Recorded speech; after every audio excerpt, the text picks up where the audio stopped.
Want the best in uncut, uncensored anime? Like Tanami but wish it was longer than 6 hours? Funimation channel not available where you are?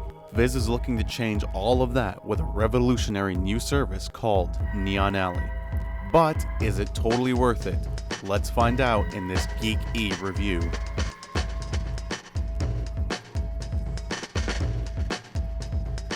Before I get into video and audio quality, I must ask you to keep in mind that the following video you're watching is not indicative of the video quality of Neon Alley. The Neon Alley I watched was on a high-definition television through the PlayStation 3 with an HDMI connection. So I was getting the HD stream. What you're watching right now is actually an SD upconvert. So keep that in mind. Please don't judge the video based off this video. That all being said, unfortunately, Neon Alley probably has the worst streaming quality I've seen from a streaming service. Again, your results may vary by how fast your internet is, but trust me when I say my internet is fast. And besides that, my PlayStation is not hooked up by Wi-Fi, it's directly connected to the router of my network. So there is absolutely no interference going on with the video. And it just doesn't look as good as other streaming services also available on the PlayStation 3, such as Netflix, Vudu, Hulu Plus, Amazon Video on Demand. It doesn't look near as good as any of those. It doesn't even look as good as my Apple TV on iTunes when that's streaming. And it just doesn't look as good as those services. Again, it's not unwatchable, but there's definitely a lot of macro blocking, a lot of banding going on, and again, this service is still early. Netflix used to look like crap too, and Netflix has come a long way from that. And Neon Alley is already in HD, so there's a start. Again, it's not hopeless. They just need to figure out how to optimize their feed a little better and maybe get a new codec or something. But trust me when I say it's the worst, but it's not unwatchable. In fact, if I wasn't such a videophile and audiophile, I don't think most people would really notice or care.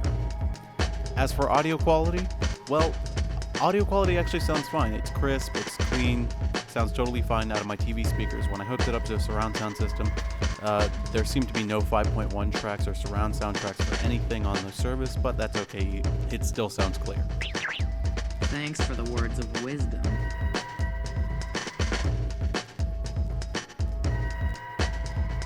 Viz offers up a lot of content and a lot of features for the Neon Alley service, but it's still not quite there yet. Neon Alley is a channel, strictly speaking. There's no DVR or on-demand service to speak of, but we know that they are working on it for sure.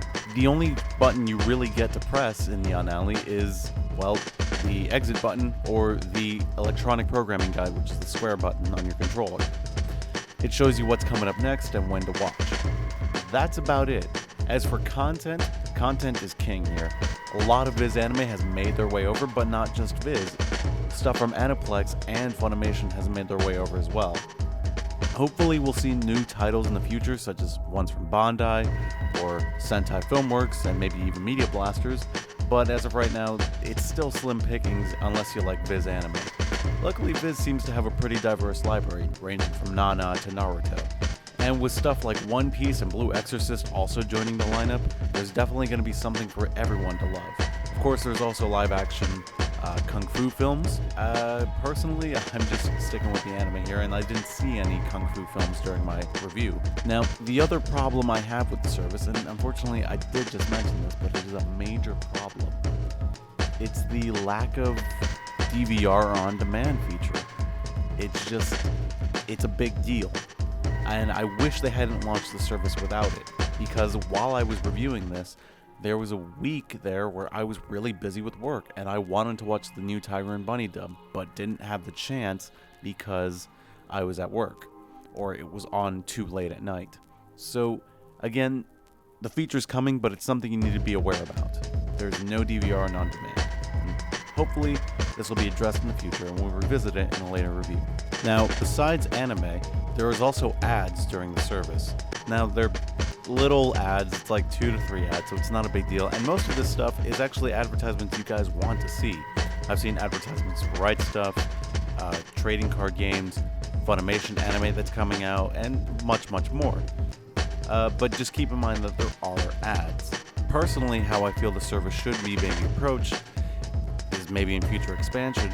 The service should be ad-supported for free, and the subscription should take away the ads. But that's just me, and I don't know the logistics of that.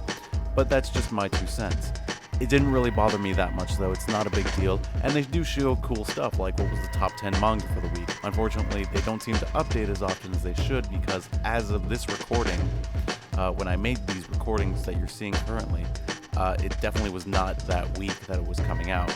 So they seem to be a little out of date and need to be a little quicker on the turnaround with getting ads to air. Yeah, well, I have a very different approach.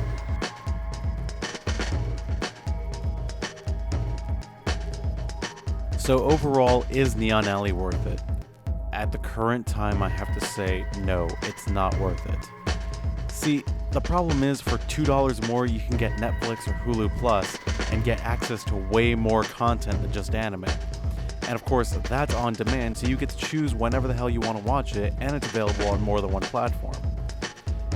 And even then, if all you wanted was just anime, then you could also get Crunchyroll for $6.99, and that's available on more than one platform as well, including the PlayStation 3. But if you want the best in dubbed anime right now on your television, Neon Alley is the way to go, but for me, I can't wholeheartedly recommend it. However, if they address complaints in the future, if they expand out to, say, iPhone and iOS platforms, then why not? I would probably pay the $6.99 then, but for right now, no, I don't think the service is ready for prime time. But, give it a shot yourself. You might like it. You might disagree with me. There's a free week trial that you can try for Neon Alley. Overall, I did like the service. I just think it needs a little more time in the kitchen before it's ready for prime time. So give it a shot, make up your own mind, and remember, Neon Alley is an evolving service. So it's not going to be like this review maybe when you check it out. And we will be revisiting the service ourselves in the future when they add more features, and probably give it another review. So don't totally write the service off yet. It's still new. It's still something that I think can actually work, and I really want to get behind it. So Viz, I know you guys are working hard, and I commend you for how far you've come already. You just got to push a little more, and I think you've really got something on your hands. And that's it for this review. We hope you've enjoyed this review from us at GeekE. Be sure to check out our website at geekeinc.com. And we have a Twitter account at GeekEinc. And be sure to check us out at ToonamiFaithful.com, because a lot of our staff come from there. We hope you have enjoyed this video, and thank you for watching.